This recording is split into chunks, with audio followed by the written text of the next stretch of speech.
The Kamchonga Inland Fisheries Institute Science Forum was officially closed by the Permanent Secretary in the Ministry of Fisheries and Marine Resources.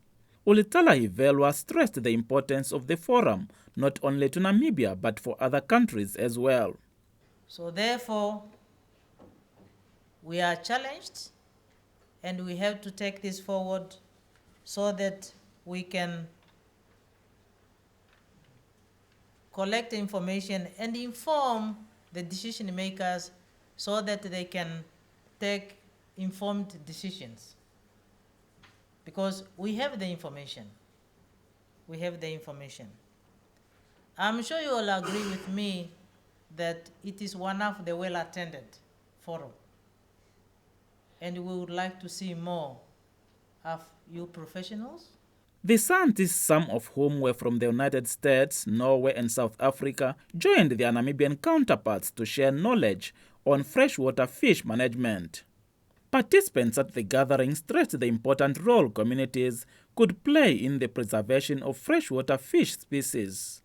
This is what some of the scientists had to say about the forum and the future of Namibia's freshwater fish reserves.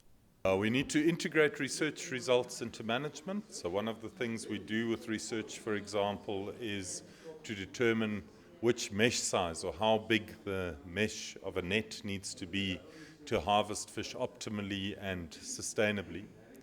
And I think communities need to take those recommendations aboard.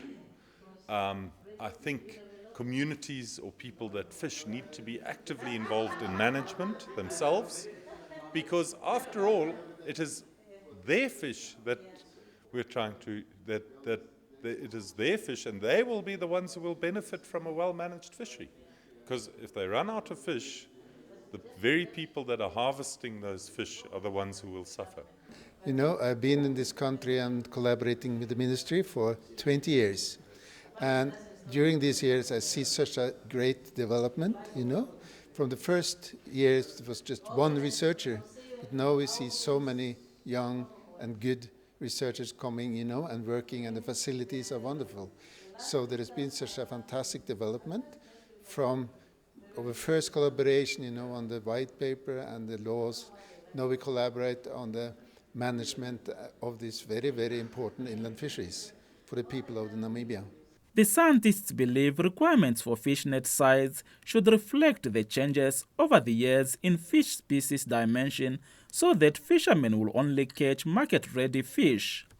They noted that fish as well as fingerlings should be afforded time to recover and replenish themselves, which can only happen when fishing activities are controlled and monitored. The discussions and presentations centered on the Okavango and Zambezi rivers, as well as the 300 square meter Lake Lyambezi situated 50 kilometers east of Katima Mulilo.